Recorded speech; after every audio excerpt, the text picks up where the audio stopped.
Alright, hello everyone, and thank you for tuning in once again to the Black Box Podcast, BBOR, Black Box Online Radio, coming to you from West Virginia. As you'll see here, this is listed as part 2 on our discussion about George Hill Hodel and the possibility of whether or not he is a legitimate suspect in the case of the Zodiac Killer. I'll try to keep this relatively open-ended, so if you haven't heard part 1 already, you can kind of just jump right in. The short story is, to summarize, that a researcher named Steve Hodel, who is indeed George Hill Hodel's son, has identified him as perhaps being one of, if not the most epic serial killer in American history, in world history perhaps. How is this possible? Well, it's sort of like someone moving from city to city across America and even around the world, committing different murders under the disguise of different names and different personalities. We're talking about not only did he commit the Zodiac murders, says Steve Hodel, the son of George Hodel, but he also committed the Black Dahlia murder in the 1940s, the lipstick murders in Chicago, as well as the jigsaw murders in the Philippines even. So it's like, that's kind of the narrative that's been put forward by Steve Hodel. He's saying that, his father would move to city and he would develop kind of like this new serial killer identity with each time. Once again, we mentioned the lipstick killers, the Black Dahlia Avenger, the Zodiac Killer, and so on. And that's how he avoided detection and avoided being caught. Before, you think that, oh, that's just some guy making up stuff so he can sell books. George Hill Hodel was indeed a genuine suspect in the Black Dahlia murder. In fact, he was viewed possibly as the prime suspect in the Black Dahlia murder, even though he was never charged with it. But does that mean that all these things are genuinely connected? Is it possible that Steve Hodel is just wrong?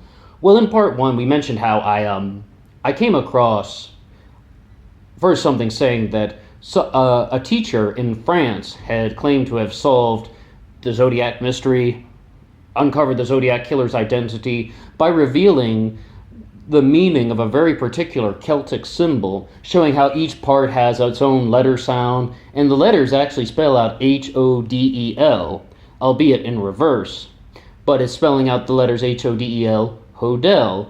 And so it's like you had two people coming at this from very different perspectives, and that's when I was like, wow.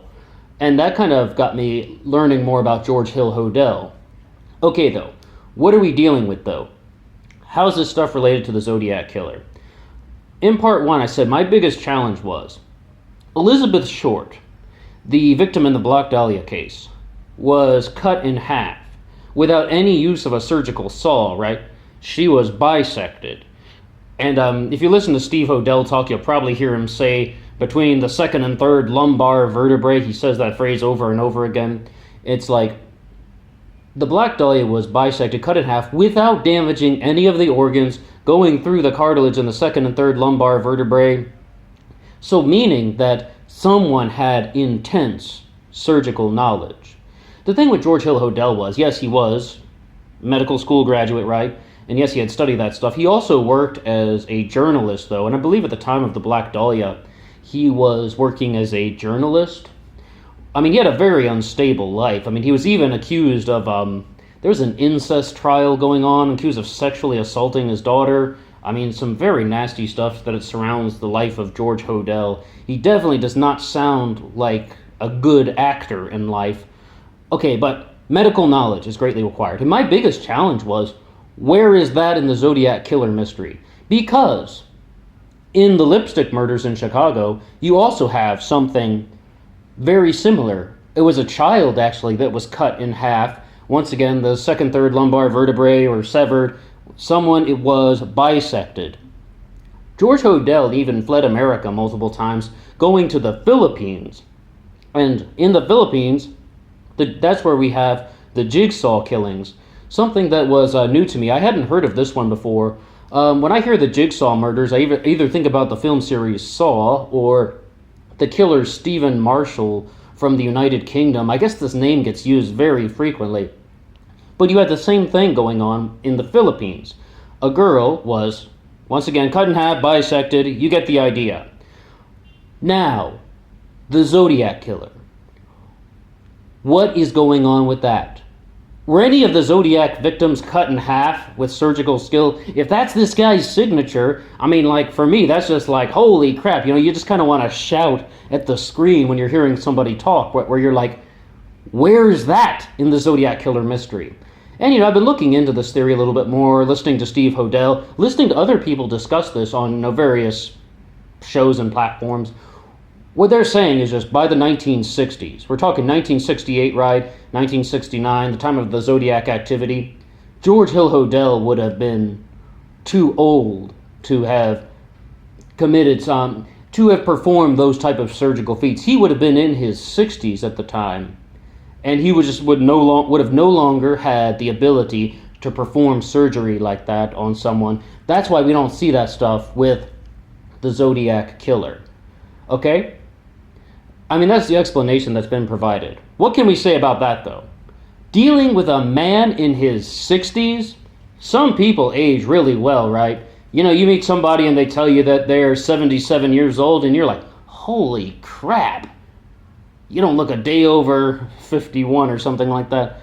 Just an extreme example. But, I mean, after the murder of Paul Stine, we had descriptions of someone who could have been in his late 20s.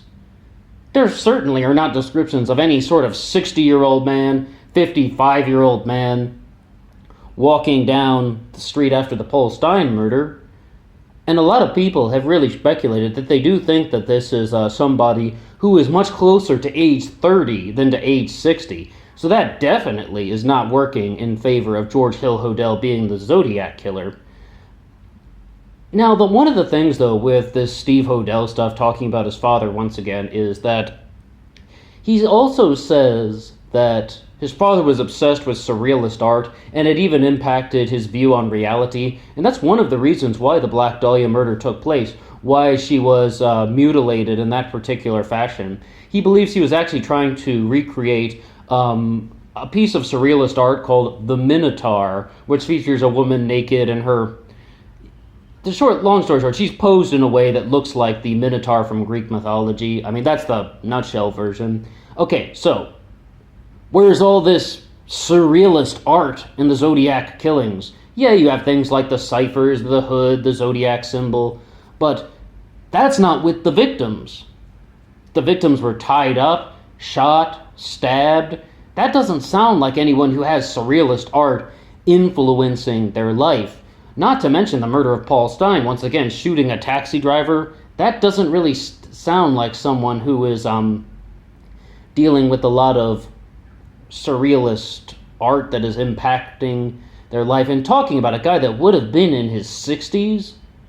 I mean, like, I was listening to another YouTuber who sort of said that age. I haven't heard Steve Hodel say the exact age that his father would have been, but they were just like, he would have been around age 60, because... we're talking about him, he would have had to have committed the lipstick murders and the Black Dahlia murder in the 1940s.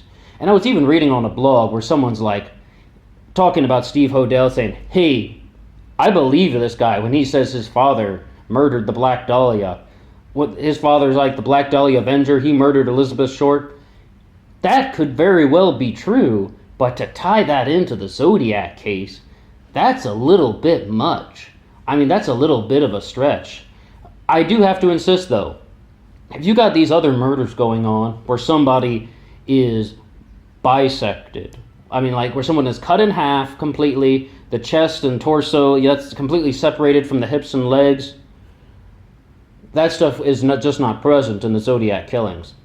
It very well could be that these murders in the Philippines, Chicago, and Hollywood, California, and Los Angeles, the Black Dahlia, that is, there might be some connection. But I would have to do a lot more research on that. With the Zodiac Killer, we have had so many different people giving very plausible narratives. And when you just listen to one person's story, when you just listen to one person giving their Zodiac theory, you can follow what they're saying in a logical sequence. Tom Voigt tried for ages to nail this on Richard Gaikowski. Once again, I mentioned that I was pulled into the Zodiac mystery by Lyndon Lafferty. giving his own theory about how there's the Zodiac Killer cover-up. The title of his book is The Silenced Badge. And there are countless people out there who are all about Arthur Lee Allen. Gareth Penn talks about Michael O'Hare. When you just listen to one person's narrative, it makes sense. So it also makes sense, though, because you really find out that people are somewhat fluffy with the details. Sometimes they make mistakes. Perhaps sometimes people are intentionally fudging the data.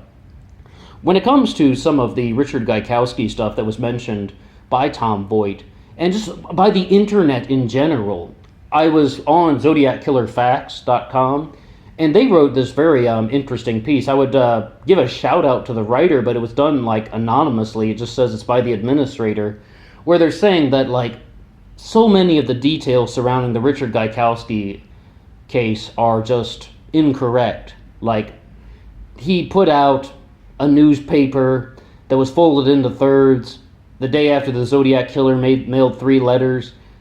And they're just like, well, yeah, I mean, they did a cover story about 3 different people, and each third of the paper has a different person on it. It was done for a very specific reason. Or they say that Paul Stein lived 7 houses away from the switchboard for Richard Gaikowski's newspaper. But in reality, there was a switchboard office there, but it wasn't Richard Gaikowski's. He had nothing to do with it. And the name of it was actually The Switchboard. It wasn't even like a phone bank. It was a volunteer organization. So you see that like people can get kind of fluffy with the details, and they can perhaps even wander a little bit. And sometimes they might just be putting out incorrect information. We don't know if it's on purpose or not. But when we want to really just kind of examine some of these things, about what really is going on with the Zodiac Killer, I mean, somebody like George Hill Hodel, would he have been able to participate in the Kathleen Johns incident at all? I don't think so. I'm also really leaning that that was probably not genuine Zodiac activity. That was probably somebody masquerading as the Zodiac Killer, because I don't think it matches the profile that we're dealing with. The whole George Hill Hodel case, that doesn't seem to match the profile. If you do want to look at it, though, just like, if you want to look at it from the example of what really happened, though, it's very possible there could be something there about the Black Dahlia and the lipstick murders. Once you kind of hear some of the details, once again, if Steve Hodel's information is correct, as we said, we just kind of gave the warmer that people are sometimes mistaken. The girl in Chicago that was bisected, cut in half, she was laid to rest. I mean, like, the killer left her body on Hollywood Street. And then Elizabeth Short is murdered in Hollywood. Is that a connection? Well, Elizabeth Short's body was found near Degnam Street. I hope I'm getting that right. Degnam. And the name of the last victim was Degnam. So they're just like, is that just the world's most eerie coincidence, or is that strategically planned? And of course, Steve Hodel says that was done as a signature. And that's when you start to think that maybe these lipstick murders and the Black Dahlia, maybe that could have actually happened. But what I had to insist upon was, I don't see an ounce of medical knowledge in the Zodiac murders. I mean, I also think we're probably dealing with somebody who was younger than 60.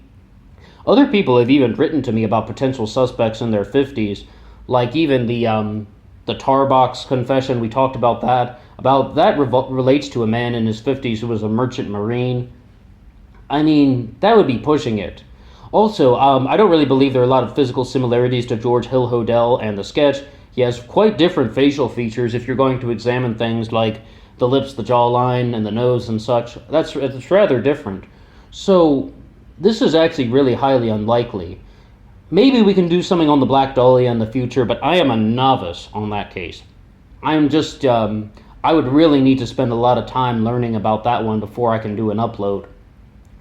Well, this is part 2 of our little discussion on the Zodiac Killer. We mentioned a lot of things about George Hill Hodel, as well as some other suspects, and just about how people kind of are not always the most accurate on the internet. And it's hard. It really is hard because you're reading stuff and then you're like, oh wow, okay, I guess this is what actually happened. And then a couple of years later, you'll read an article that is just like, everything you thought about the Zodiac Killer is wrong. Here's what really happened. The details on the internet change so much. And I mean, that probably seems like an obvious statement, but when you're actually trying to learn what happened, who was the killer, who was the perpetrator involved with this, it's not an easy thing to do.